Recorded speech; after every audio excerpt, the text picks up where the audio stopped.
Namaku Nadia, usia 32 tahun, seorang istri dan sekaligus pemilik perusahaan retail yang sedang berkembang pesat di kotaku. Tapi tak banyak yang tahu soal itu, bahkan suamiku sendiri, Raka. Bagiku, kehidupan pribadi dan profesional adalah dua dunia yang tak selalu harus disatukan. Aku memilih menjadi wanita biasa di matanya. Aku memasak sendiri, berpakaian sederhana, dan tak pernah menonjolkan kekayaanku.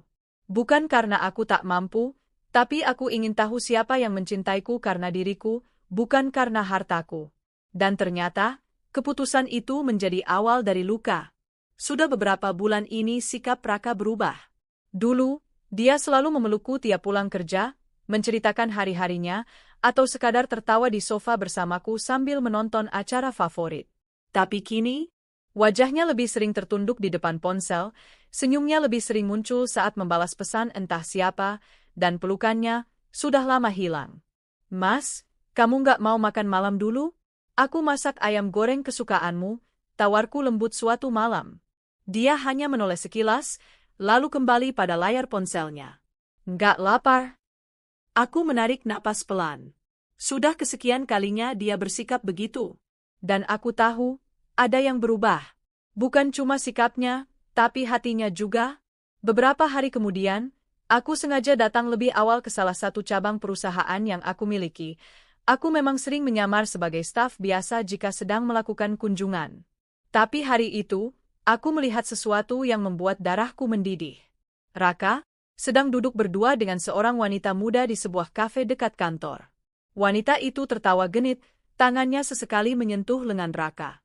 Dan suamiku, dia tidak menolak. Bahkan sebaliknya, dia tampak menikmati momen itu. Aku mengenali wanita itu. Tari, salah satu staf marketing di perusahaanku. Aku ingat betul karena ia pernah ditegur beberapa kali karena sikapnya yang terlalu menggampangkan pekerjaan. Penampilannya selalu mencolok, dengan tas dan sepatu branded yang aku yakin tidak sebanding dengan gajinya. Aku sempat berpikir ia punya sumber lain untuk gaya hidupnya yang mahal. Kini aku tahu, mungkin suamiku adalah salah satunya. Beberapa hari setelah kejadian itu, aku menunggu. Aku ingin melihat apakah Raka akan jujur. Dan akhirnya, saat kami makan malam bersama di rumah, ia mengangkat topik yang sudah lama ku tebak akan keluar dari mulutnya. Nat, aku rasa, kita udah nggak cocok lagi, katanya pelan, tanpa memandangku. Aku meletakkan sendokku. Maksud Mas? Aku rasa, kita udah beda visi. Aku butuh istri yang bisa mendukung aku secara sosial, yang bisa diajak ngobrol tentang bisnis, fashion, gaya hidup, dan kamu, ya kamu terlalu sederhana, terlalu biasa. Aku nggak bisa terus begini. Jadi, kamu ingin menceraikanku karena aku terlalu sederhana? Tanyaku, masih mencoba tenang. Ini bukan tentang sederhana aja. Tapi kamu juga, ya, kurang bergaul. Coba deh lihat Tari, dia elegan, pintar, penuh gaya, punya koneksi. Dia cocok buat aku. Tari. Jadi dia berani menyebut nama wanita itu dengan mulutnya sendiri sekarang. Dan seolah tak cukup, besoknya, aku dipanggil oleh ibu mertua ke rumahnya. Sudah waktunya kamu mundur, Nadia. Kamu bukan istri yang cocok buat Raka. Lihat Tari, dia tahu cara bersikap, tahu cara menempatkan diri. Kamu itu, istri kampungan. Rumah tangga itu bukan cuma soal bisa masak dan bersihin rumah, ujar ibu mertuaku dengan suara ketus. Aku tersenyum kecil. Tari memang pandai bersikap ya, Bu. Sudah, kamu nggak usah nyinyir. Aku tahu kamu cemburu. Tapi lihatlah dirimu. Kamu pikir Raka akan naik derajat dengan istri seperti kamu? Kamu nggak pantas buat anak saya. Hari itu aku hanya diam. Aku tak membela diri. Aku tahu siapa aku. Aku tahu apa yang sudah kulakukan. Tapi aku ingin mereka sendiri yang membuka mata suatu saat nanti.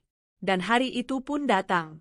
2 minggu setelah perceraian kami disahkan, aku menyaksikan sendiri bagaimana Raka dan Tari memamerkan hubungan mereka di media sosial.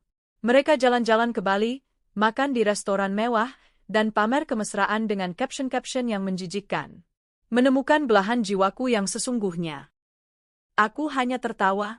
Karena sementara mereka sibuk berpura-pura hidup glamor, aku duduk di ruang direksi, mengawasi seluruh pergerakan perusahaan, termasuk Tari yang kini menjadi bawahan langsung dari manajer divisi.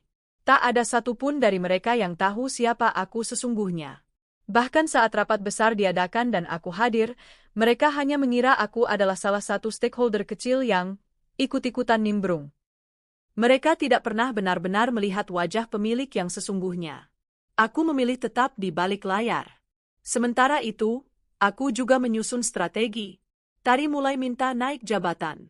Ia mendekati banyak manajer, berusaha menunjukkan kecakapannya, meskipun hasil kerjanya biasa-biasa saja. Beberapa kali dia bahkan membual di pantry, katanya punya koneksi dengan orang dalam yang bisa membantu karirnya melesat cepat. Aku hanya mengamati dari kejauhan. Kadang-kadang aku ikut duduk di pantry sebagai staf tamu. Dia tidak mengenaliku, karena saat di kantor, aku memang berdandan sangat berbeda dari keseharian. Aku tahu cara menyamarkan diri. Kalau gue jadi manajer, pasti bagian marketing naik pesat. Gue kan ngerti banget dunia luar. Gue udah sering ke luar negeri, ngerti tren internasional. Nggak kayak bos-bos tua yang kuno, ujar Tari dengan nada tinggi, dikelilingi beberapa karyawan baru. Aku hampir tertawa, tapi kutahan. Karena ini baru awal. Raka sendiri makin sering terlihat mondar-mandir ke kantor. Kabarnya dia sedang butuh pekerjaan, karena bisnis yang dia jalankan sejak keluar dari kantornya dulu bangkrut. Tari belum bisa membantunya, karena posisi di kantor masih biasa-biasa saja. Ironi. Dulu aku dianggap tak pantas. Sekarang mereka berjuang untuk bertahan hidup, sementara aku menikmati hasil kerja kerasku sendiri. Tapi aku belum ingin menunjukkan siapa aku sebenarnya. Belum. Aku ingin mereka tenggelam lebih dalam-dalam kebohongan yang mereka ciptakan sendiri. Aku ingin mereka tersadar bahwa yang mereka anggap wanita kampungan adalah orang yang sebenarnya paling kuat di antara mereka semua. Dan saat waktu itu tiba, aku akan berdiri paling atas. Bukan untuk membalas, tapi untuk menertawakan kebodohan mereka. Setelah perceraian itu, aku pikir aku akan menangis semalaman, terpuruk, dan tak sanggup bangkit. Tapi kenyataannya tidak. Hatiku justru terasa ringan. Aku tidak lagi harus berpura-pura kuat di hadapan suami yang tak menghargai atau menjilat mertua yang tak pernah menerimaku. Aku bebas. Bebas dari topeng-topeng dan pura-pura. Namun bukan berarti aku tidak terluka. Ada luka, tentu. Tapi lukanya tidak dalam karena aku sudah menduganya sejak lama. Yang membuatku muak adalah caranya meninggalkanku, seolah aku ini barang tak berguna yang bisa dia buang begitu saja ketika menemukan barang baru yang lebih mengkilap. Setelah resmi bercerai, aku sengaja menyendiri selama seminggu.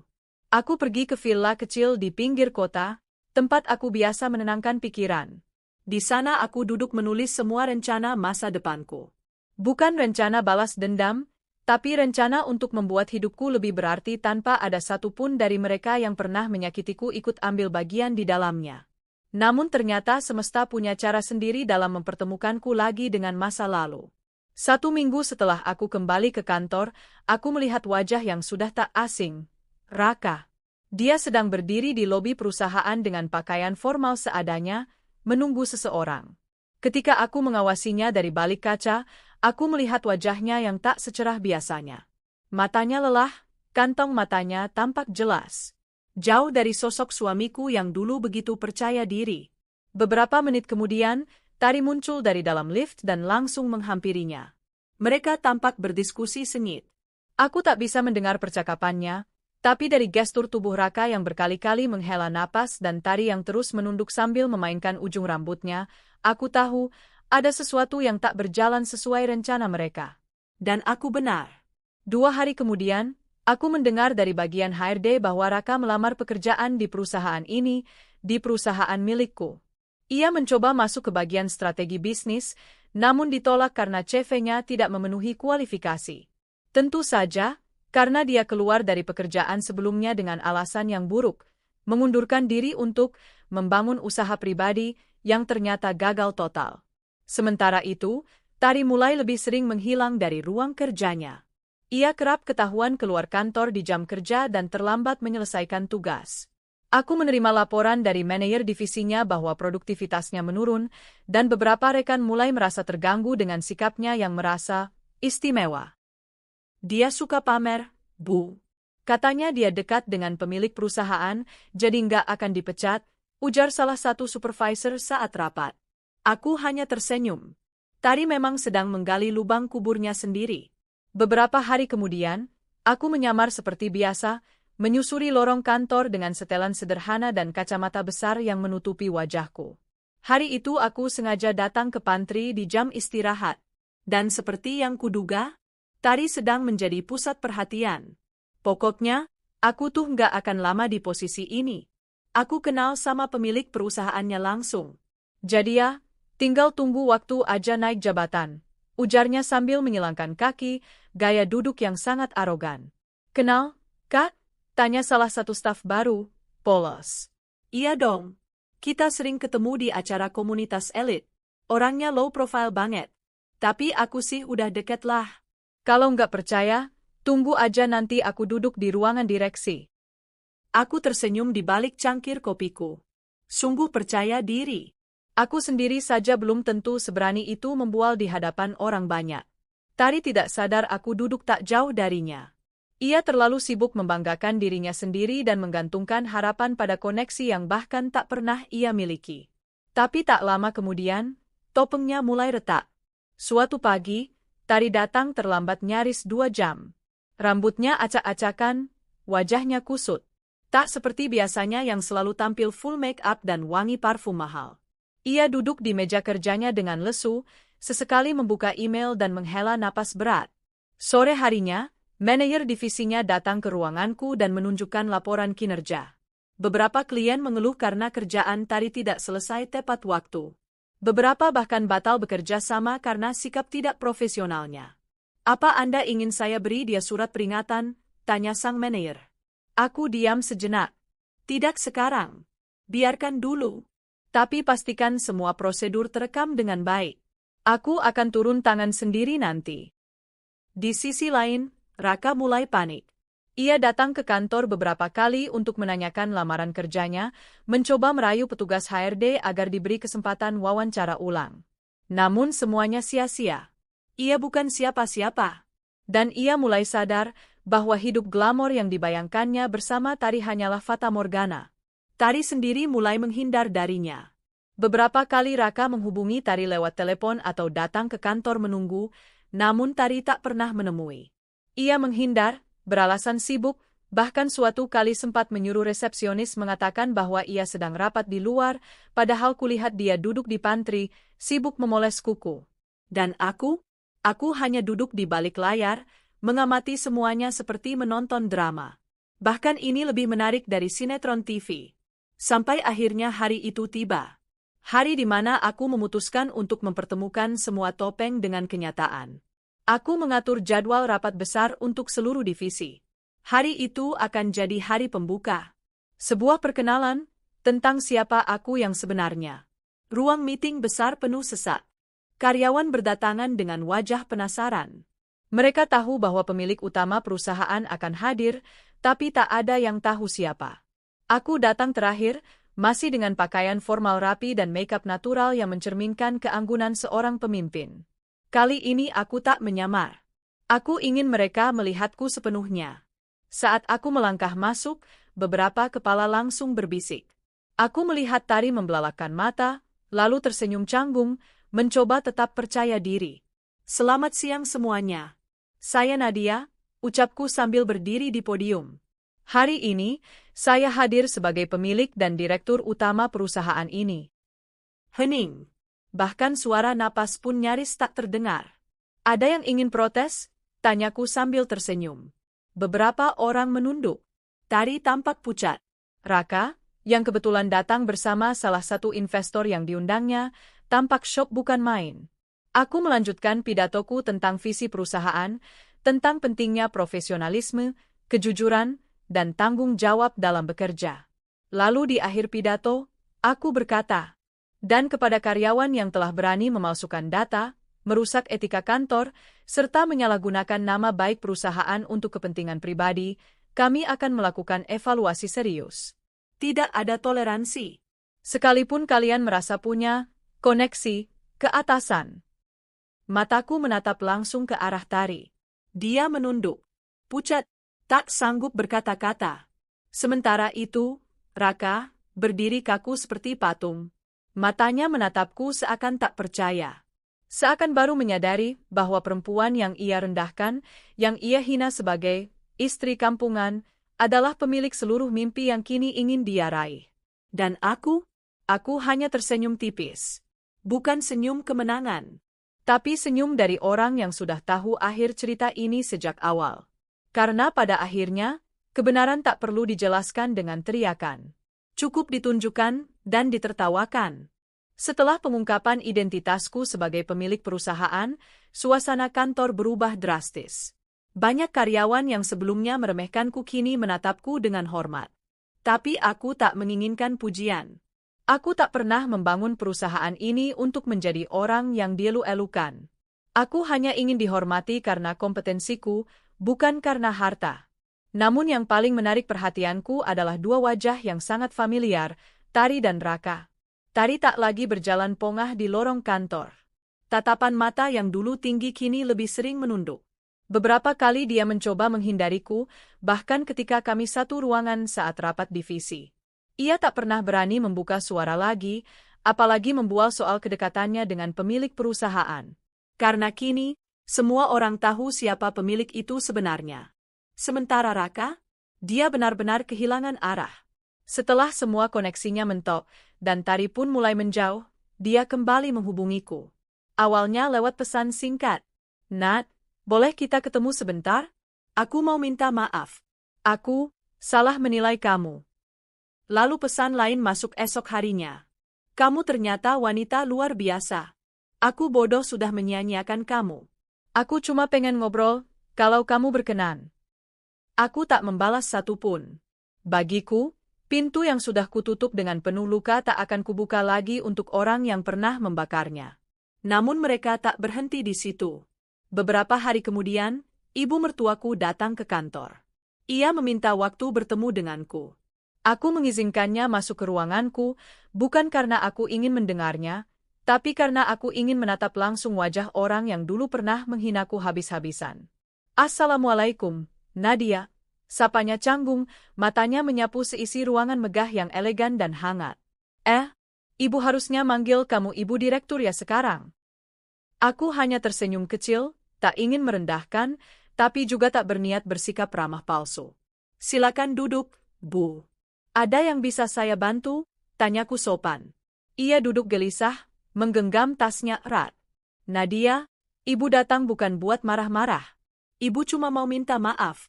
Dulu ibu terlalu keras sama kamu. Ibu kira kamu cuma cewek kampung yang gak bisa bawa nama baik keluarga." Aku menatapnya tenang. "Ibu tahu sekarang kamu orang besar. Punya perusahaan, dihormati banyak orang. Ibu malu sama diri sendiri. Tapi yang ibu paling sesali adalah udah percaya sama Tari. Dia ternyata gak seperti yang ibu kira. Bahkan sekarang Raka, dia kesulitan keuangan, Nat. Usahanya bangkrut. Sekarang nyari kerja susah banget." Aku hanya mendengarkan. Tanpa emosi. Tanpa dendam. Karena luka yang dulu mereka berikan padaku, kini sudah berubah jadi kekuatan yang luar biasa. "Ibu gak minta kamu balikan sama Raka. Tapi, tolong bantu dia kerja. Kasihan, Nat. Dia itu pernah jadi suami kamu." Aku menatap wanita itu lama. Dulu, mulutnya begitu ringan menjatuhkanku. Tapi hari ini, bibir yang sama meminta belas kasihan dariku. Dengan pelan aku menjawab, "Bu, saya bisa bantu siapapun di dunia ini. Tapi saya tak akan pernah membantu orang yang menjatuhkan saya saat saya ada di bawah. Raka bukan sekadar mantan suami, Bu. Dia adalah orang yang menusuk saya dari belakang. Maaf, saya tak bisa menolong orang seperti itu." Ibu mertua menunduk dalam, lalu berdiri. "Baiklah, Nat. Ibu ngerti. Maaf kalau ibu udah ganggu." Ia berjalan pergi, meninggalkan ruangan dengan langkah berat. Tapi aku tak merasa puas. Tidak. Aku hanya merasa tenang. Karena akhirnya, mereka tahu siapa aku yang sebenarnya. Beberapa minggu setelahnya, Tari semakin sering tidak masuk kerja. Alasannya beragam, sakit, urusan keluarga, hingga kecelakaan kecil. Tapi semuanya tercium jelas sebagai alasan klise. Manajer divisinya sudah 2 kali mengeluarkan surat peringatan. Dan saat surat ketiga keluar, otomatis status kepegawaiannya akan dipecat. Di hari yang sama dengan surat peringatan ketiganya, Tari datang menemuiku di ruanganku. Ia tak lagi semewah biasanya. Rambutnya diikat seadanya, tanpa make-up tebal, dan pakaian yang jauh dari kesan mewah.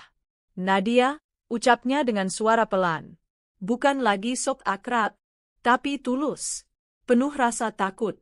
"Silakan duduk," ucapku datar, tetap menjaga sikap profesional. "Maaf, aku tahu aku banyak salah. Aku salah udah ganggu rumah tangga kamu.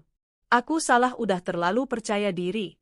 Aku cuma pengen minta satu kesempatan lagi. Tolong jangan pecat aku. Aku janji akan berubah." Aku menatapnya.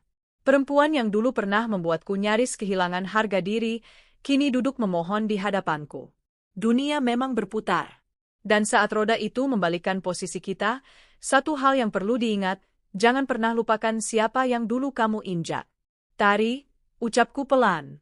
"Kamu tahu nggak kenapa kamu dipecat?" Dia mengangguk. "Karena performa aku buruk, dan karena sikap aku." "Bukan hanya itu," ujarku tajam. "Kamu membangun karir di atas kebohongan. Kamu menjual citra palsu. Kamu menginjak orang lain demi terlihat tinggi. Kamu menyalahgunakan nama perusahaanku demi kepentingan pribadi. Kamu bukan hanya melanggar peraturan, kamu menghancurkan nilai-nilai dasar yang aku bangun sejak awal." Tari menunduk dalam, bahunya bergetar. Aku menarik napas panjang.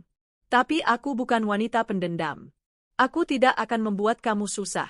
Aku sudah minta HRD memberikan kamu surat pengalaman kerja yang baik, agar kamu bisa cari kerja di tempat lain."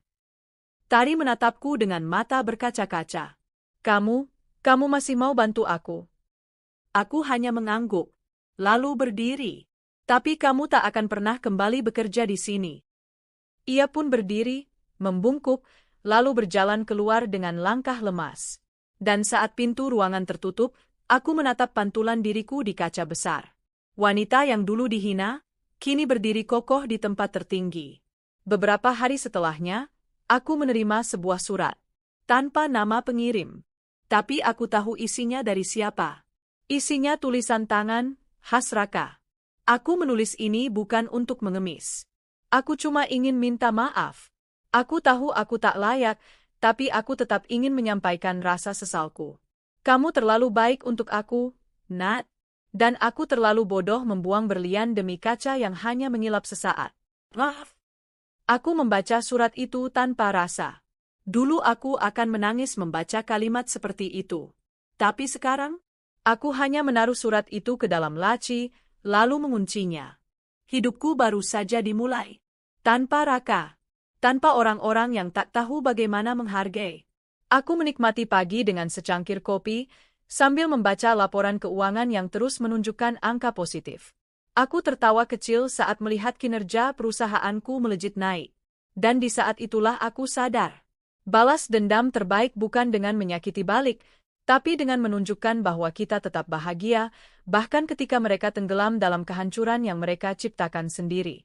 Hidup itu lucu. Kadang kita dipaksa jatuh dulu agar bisa berdiri lebih kuat. Kadang kita harus dicampakkan supaya menyadari siapa sebenarnya diri kita. Sudah 2 bulan berlalu sejak Tari dipecat. Kabar tentangnya sempat jadi bisik-bisik kecil di kantor, tapi cepat mereda karena semua orang tahu dia memang bermasalah. Raka pun seolah hilang di telan bumi. Tidak ada lagi pesan, tidak ada surat, tidak ada wajahnya di sekitar gedung. Tapi semesta rupanya belum selesai mempermainkan mereka. Suatu sore, saat aku baru selesai rapat dengan salah satu mitra dari luar negeri, aku mendapat pesan dari seorang staf bagian depan. "Bu Nadia, ada seorang pria bernama Raka datang. Katanya mendesak ingin bertemu." Aku hanya menatap layar sejenak. Rasanya malas menghadapi drama. Tapi bagian dari diriku juga penasaran. Setelah semua yang terjadi, untuk apa dia datang lagi? Setelah berpikir sejenak, aku menginstruksikan agar ia dibawa ke ruangan pertemuan kecil di lantai 2. Bukan ruang direksi, bukan ruang kerjaku pribadi. Aku tak mau mengotori tempat kerjaku dengan aroma masa lalu. 10 menit kemudian aku masuk ke ruangan itu. Raka berdiri saat melihatku datang. Wajahnya terlihat lebih tua dari terakhir kali aku melihatnya. Pucat, kurus, dan matanya tampak letih. Nat, terima kasih udah mau ketemu, ucapnya pelan. Ada perlu apa? Tanyaku singkat, tanpa basa-basi.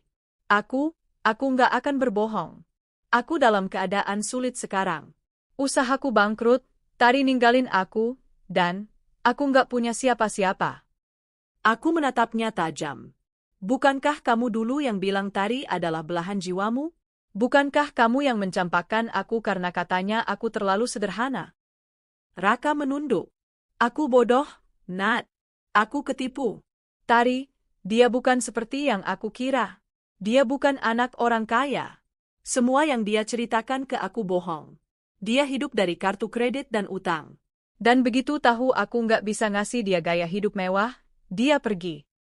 Aku menahan tawa.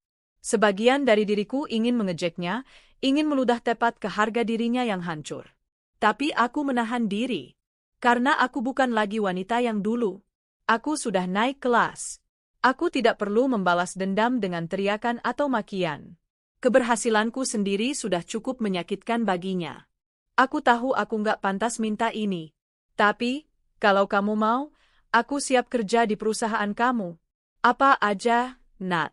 Aku janji nggak akan macam-macam. Aku butuh kerjaan. Aku duduk, menyilangkan kaki dengan tenang. Jadi kamu pikir, setelah semua pengkhianatan yang kamu lakukan, kamu masih layak aku percaya lagi? Raka menggigit bibirnya. Matanya berkaca-kaca. Aku nggak minta kamu percaya. Aku cuma minta kesempatan. Aku menggeleng pelan. Kamu salah alamat, Raka. Di dunia ini banyak orang yang bersusah payah membangun kepercayaan. Tapi kamu menghancurkannya demi seseorang yang bahkan kamu sendiri tidak kenal benar. Aku minta maaf, bisiknya, nyaris tak terdengar. Maaf tidak akan mengubah apapun. Dan tidak semua kesalahan bisa ditebus dengan kata, maaf. Tapi, aku akan berbaik hati, seperti dulu saat aku masih percaya padamu. Aku akan beri kamu rekomendasi ke perusahaan lain yang butuh posisi staf biasa. Tapi bukan di perusahaanku. Raka mengangguk pelan, lalu berdiri. Terima kasih, setidaknya kamu masih peduli. Aku menatapnya dingin. Aku tidak peduli. Aku hanya tidak ingin membuang waktu lebih banyak untuk masa lalu. Raka pun keluar dari ruangan itu dengan langkah lunglai. Dan aku kembali ke ruanganku, menatap tumpukan berkas dengan tenang. Tidak ada satu tetes pun air mata. Tidak ada satu guncangan di hatiku. Yang ada hanya, lega. 2 minggu kemudian, aku mendapat kabar dari salah satu kolegaku bahwa Raka akhirnya bekerja sebagai sales keliling untuk produk alat kesehatan. Pekerjaan yang membutuhkan ketekunan, sabar, dan tentu saja, kekuatan mental. Sesuatu yang dulu tidak pernah ia pelajari. Tari, terakhir aku dengar, ia mencoba membuka bisnis online, menjual produk kecantikan dan baju-baju import KW. Tapi beberapa pelanggan mulai mengeluh karena barangnya tak sampai, dan beberapa teman dari lingkungan kerjaku yang mengenalnya, bilang bahwa Tari kembali hidup menumpang di rumah seorang teman. Lucu. Dulu mereka terlihat seperti pasangan impian. Berjalan berdua di mall mewah, liburan ke Bali, makan malam romantis. Tapi semua itu hanya permukaan. Dalamnya, rapuh, semu, dan hidupku justru makin berkembang. Aku mulai sering diundang ke acara-acara bisnis bergengsi, menjadi narasumber di seminar wirausaha, bahkan diundang ke acara televisi lokal. Aku tetap tampil sederhana, tidak berlebihan, tapi semua tahu siapa aku sebenarnya. Hingga suatu hari, aku menerima undangan reuni kampus. Awalnya aku ragu untuk datang. Tapi bagian dari diriku merasa, ini saat yang tepat. Aku ingin hadir. Bukan untuk pamer. Tapi untuk berdiri dengan kepala tegak dan menunjukkan bahwa wanita yang mereka anggap biasa-biasa saja, kini luar biasa. Aku datang dengan mobil biasa, ditemani oleh sekretarisku. Saat masuk ke aula tempat reuni digelar, beberapa orang tampak ragu mengenaliku. Tapi begitu aku menyapa beberapa teman lama, mereka langsung antusias. Nadia? Astaga, kamu kelihatan beda banget. Gimana kabar kamu sekarang? Aku tersenyum hangat. Alhamdulillah, baik. Masih ngurus usaha kecil-kecilan. Ah, jangan merendah deh.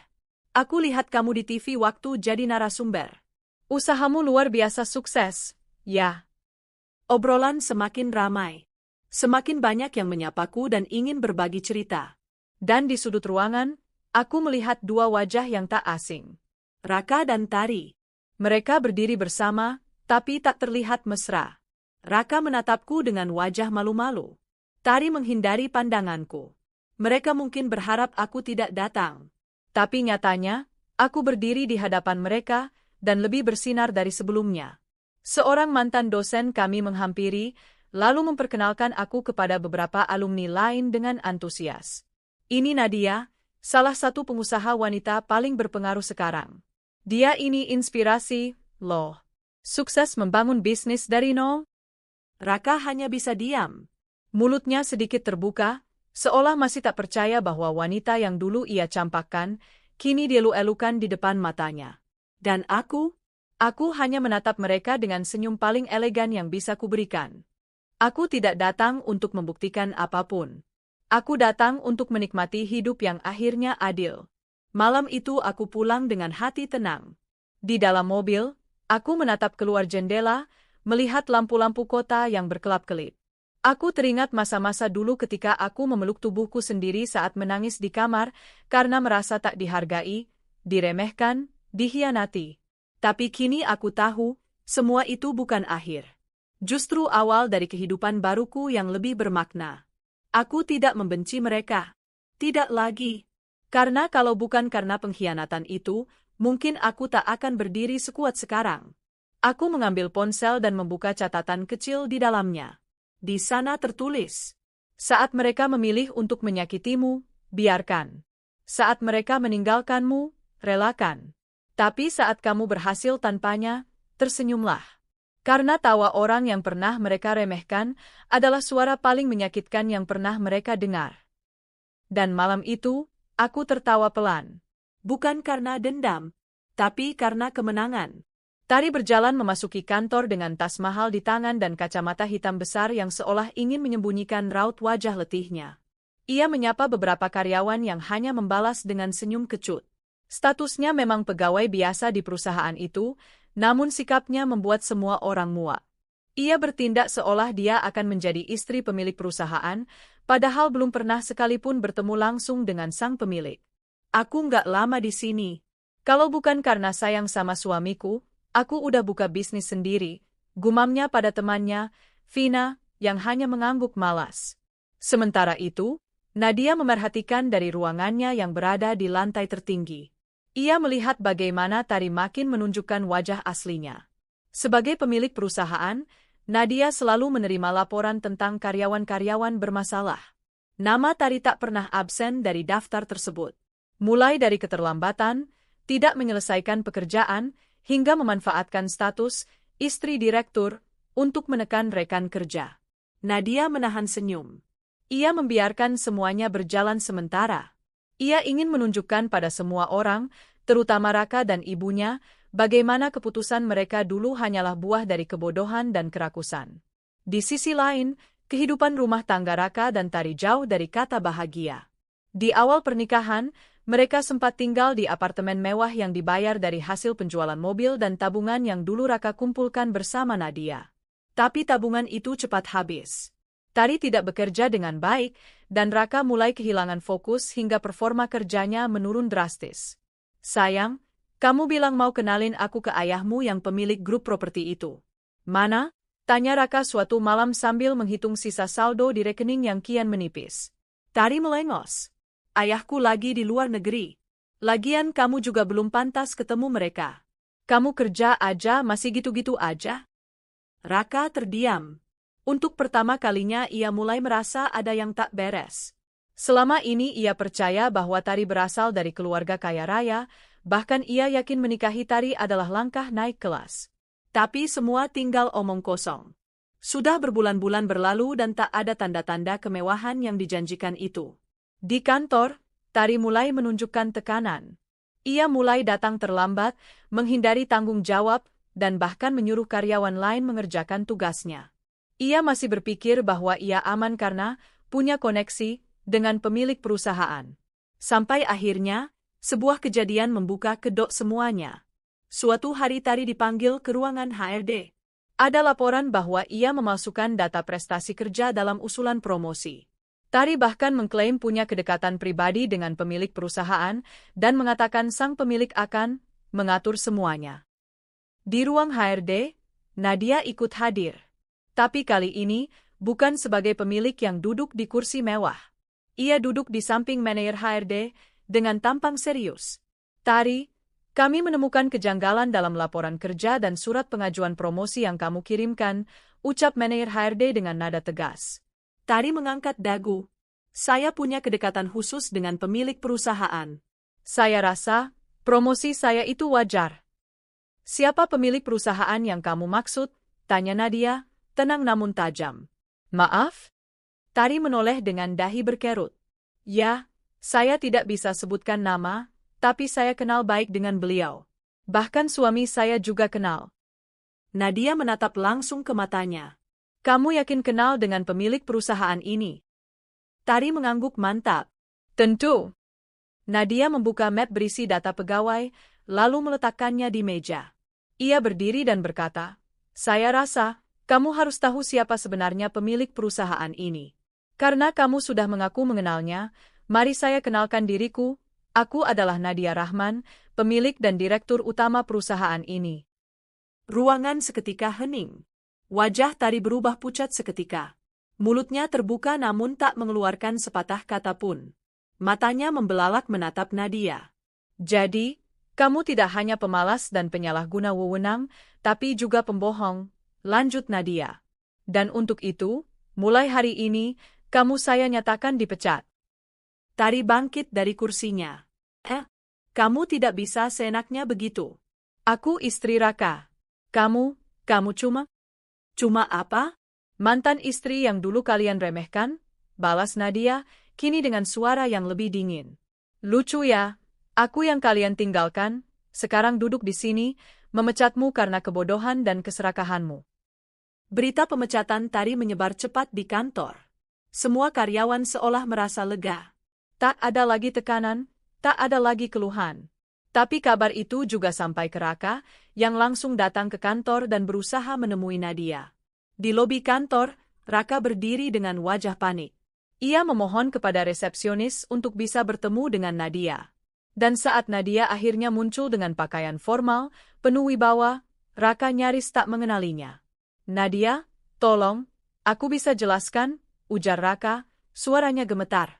Nadia menatap mantan suaminya tanpa senyum. Kau mau menjelaskan apa? Bahwa kau menceraikan aku demi wanita yang bahkan tak kau kenal latar belakangnya? Yang kau kira kaya tapi ternyata hanya pegawai biasa di kantorku. Raka tertunduk. Aku salah. Aku bodoh. Kau pikir aku lemah, bodoh, dan tak punya apa-apa, potong Nadia. Kau pikir kau sedang naik kelas dengan meninggalkanku. Padahal yang kau buang adalah wanita yang membangun bisnis ini dari nol. Air mata Raka menetes. Ia menjatuhkan dirinya berlutut. Maafkan aku, Nat. Aku salah. Kalau bisa mengulang waktu. Sayangnya kau tak bisa, jawab Nadia datar. Dan aku sudah tak punya tempat untuk pengkhianat sepertimu. Di rumah ibunya, Raka pulang dengan lunglai. Ibunya menyambut dengan nada tinggi. Kamu kenapa? Kenapa pulang secepat ini? Raka tak menjawab. Ia hanya duduk di kursi dan menutupi wajahnya. Tari dipecat, Bu. Dan Nadia ternyata pemilik perusahaan itu. Senyap. Untuk pertama kalinya, ibunya terdiam. Lama. Lalu suara tertawaan kecil keluar dari bibirnya, bukan karena geli, tapi getir. Aku sudah menghina dia selama ini, gumam ibunya. Raka memejamkan mata. Semua seperti mimpi buruk yang tak bisa ia hentikan. Dunia yang dulu ia banggakan kini runtuh pelan-pelan. Rumah tangganya hancur, pekerjaannya tak menentu, dan wanita yang dulu ia tinggalkan kini berdiri di puncak kesuksesan. Sementara itu, di ruang kerjanya, Nadia menyesap teh hangat sambil memandang keluar jendela. Ia melihat Tari dan Raka berdiri di luar gerbang kantor, bersitegang hebat. Wajah Tari memerah, mulutnya berteriak-teriak marah. Raka menggeleng-geleng, terlihat frustasi. Nadia hanya tersenyum kecil. Begitulah kalau hidup dibangun di atas kebohongan dan pengkhianatan, bisiknya pada diri sendiri.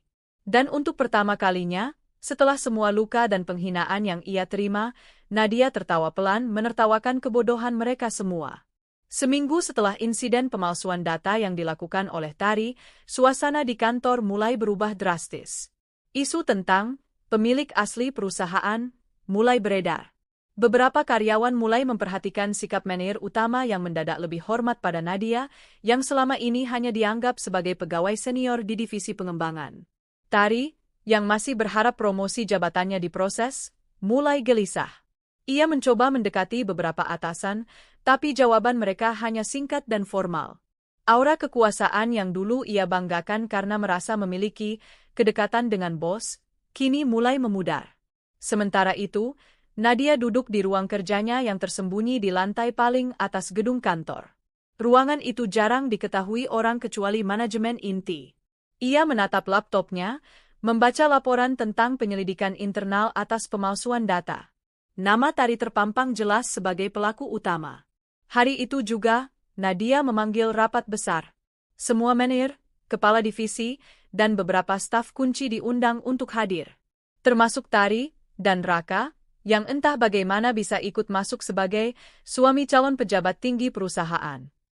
Ruang rapat utama dipenuhi orang-orang berseragam rapi. Ketegangan terasa sejak awal.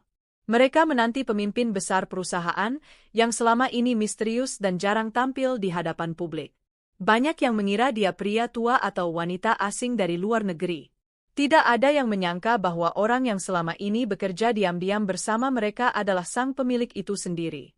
Pintu ruang rapat terbuka perlahan. Semua mata menoleh.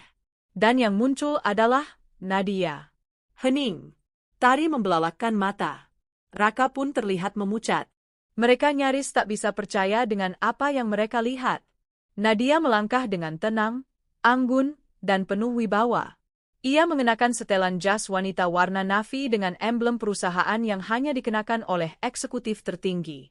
Di belakangnya, dua staf senior membawakan dokumen dan laptop. Ia duduk di kursi kepala meja rapat, membuka laptop, lalu menatap semua orang dengan senyum ringan. Selamat pagi semuanya. Saya Nadia, pemilik sekaligus direktur utama PT Graha Cipta Mandiri. Sontak, ruangan seakan dibekukan oleh waktu. Beberapa orang menatap tak percaya, beberapa lagi mulai membisikkan pertanyaan. Tapi yang paling mencolok adalah wajah Tari yang pucat pasi dan Raka yang menunduk, tak sanggup menatap mata istrinya yang dulu ia rendahkan. Ada banyak hal yang harus kita bahas hari ini, lanjut Nadia dengan suara tenang namun tegas. Termasuk pelanggaran etika dan pemalsuan data oleh salah satu karyawan. Ia melirik ke arah Tari, yang mencoba menyembunyikan wajahnya. Dalam beberapa hari ini, kami telah menyelidiki tindakan manipulatif yang dilakukan oleh Sedri Tari Andini. Kami menemukan bahwa dia mengubah data laporan kerja dan memalsukan referensi dari klien untuk mendapatkan posisi yang lebih tinggi. Hal ini merupakan pelanggaran berat. Tari berdiri tiba-tiba. Saya bisa jelaskan. Saya hanya ingin memberikan yang terbaik. Saya tidak berniat menipu. Nadia menatapnya tanpa emosi. Kau tidak hanya menipu data. Kau menipu semua orang di sini, termasuk suamimu sendiri. Dan lebih dari itu, kau menyepelekan sistem kerja kami seolah-olah ini tempat main-main. Tari mulai menangis.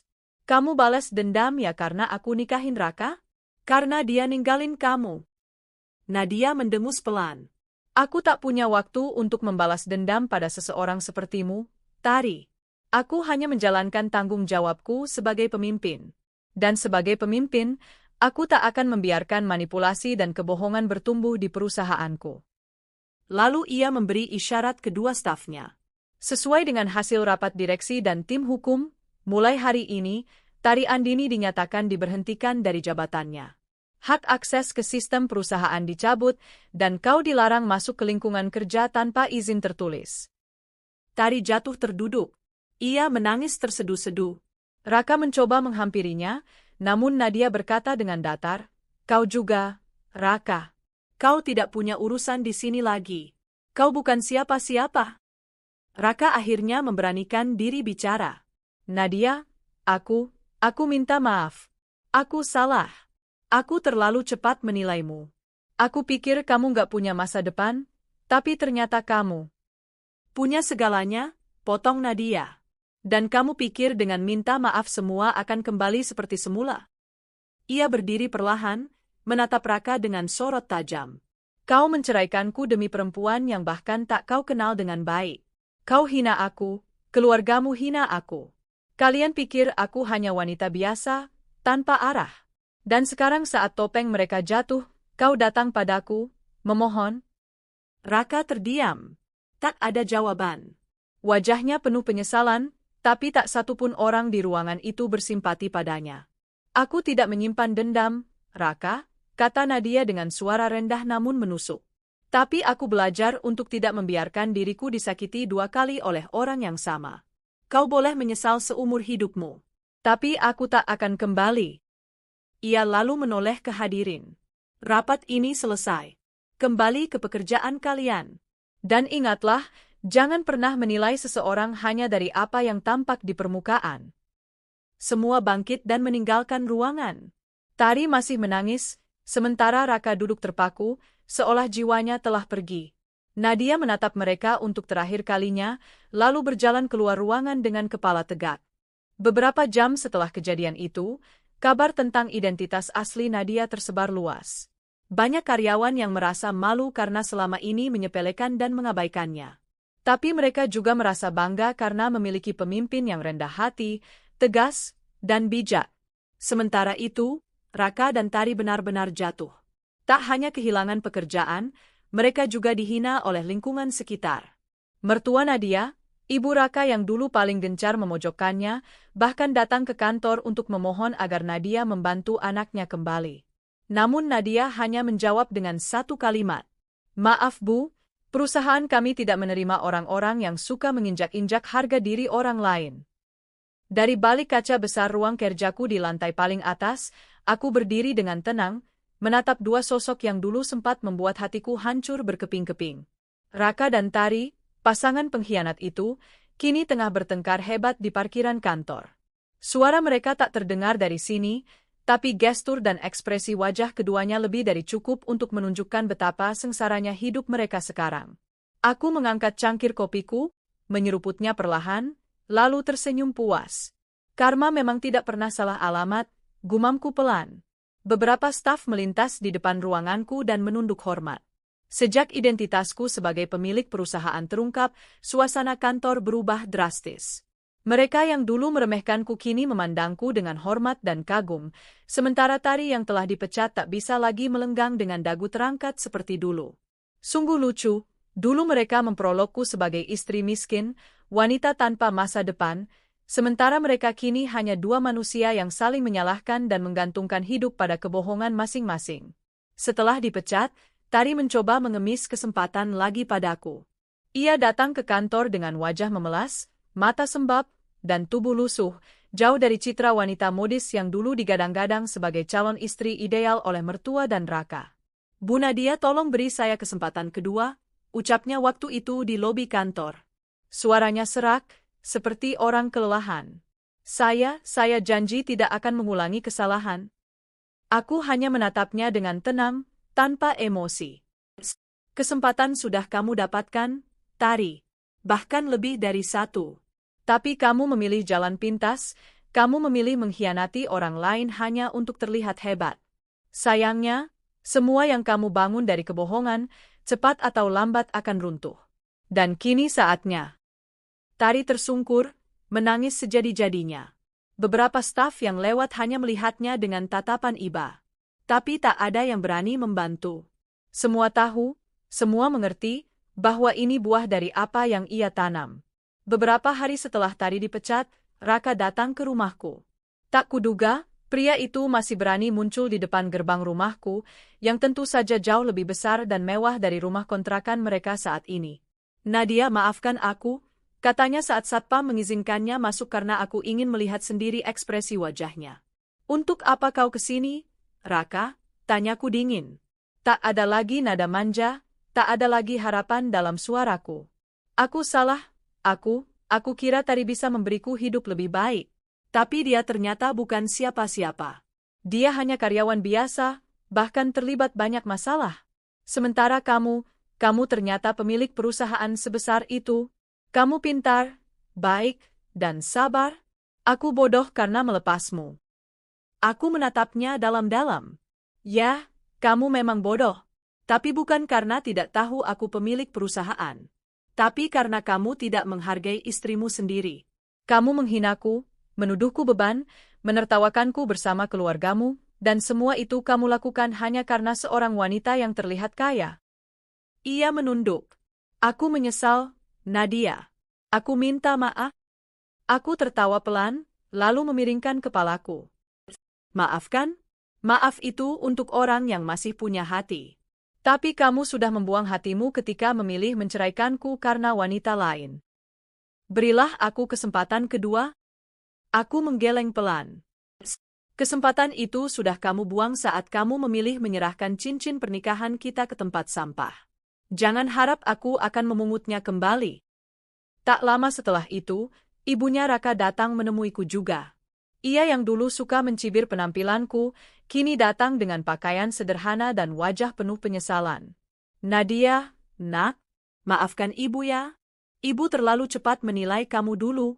Ibu kira Tari itu baik, kaya, dan bisa membahagiakan Raka. Tapi ternyata semua itu palsu.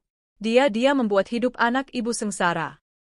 Aku menatap wanita itu, yang kini tak lagi berapi-api dalam merendahkanku. Bu, saya dulu datang ke rumah ibu dengan hati penuh hormat. Saya masak, bantu bersihin rumah, dan selalu mencoba menjadi menantu yang baik. Tapi ibu hanya melihat dari penampilan saya yang sederhana. Ibu pikir saya perempuan tak punya apa-apa, lalu membandingkan saya dengan Tari, si wanita penuh sandiwara. Ia menunduk, meneteskan air mata. Ibu salah besar. Kalau bisa diputar waktu, ibu pasti akan mendukung kamu, bukan Tari.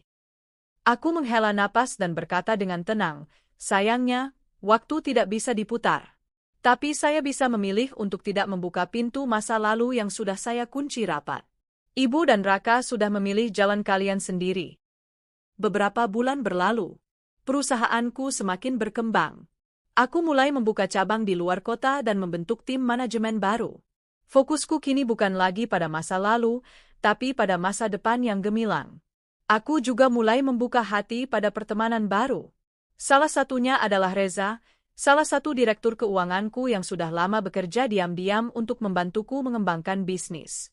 Berbeda dengan Raka, Reza menghargai wanita bukan karena penampilannya, tapi karena nilai dan isi kepalanya. Ia tak pernah bertanya tentang masa laluku, tak memusik luka-luka lama, hanya menawarkan ruang untukku menjadi diriku sendiri. Hari ini, di parkiran kantor, aku melihat lagi Raka dan Tari bertengkar hebat. Tari memaki-maki Raka karena tak punya uang, sementara Raka menuduh Tari sudah menipunya. Mereka bahkan tak menyadari bahwa aku sedang menatap dari atas. Seketika, suara tawa kecil keluar dari bibirku. Mereka mengira aku wanita miskin. Mereka kira aku wanita tanpa daya. Mereka kira dengan membuangku, hidup mereka akan membaik. Lucunya, mereka justru membuang satu-satunya orang yang benar-benar tulus. Kupalingkan badan dari jendela, melangkah menuju ruanganku, lalu duduk sambil membuka laptop. Masih banyak hal besar yang ingin aku capai. Dan aku tak mau membuang waktu lagi memikirkan orang-orang yang sudah tak layak ada di hatiku. Aku sudah terlalu jauh melangkah untuk menoleh ke belakang. Dan yang paling manis dari semua ini adalah melihat mereka menderita karena keputusan mereka sendiri, sementara aku hidup bahagia dengan caraku sendiri.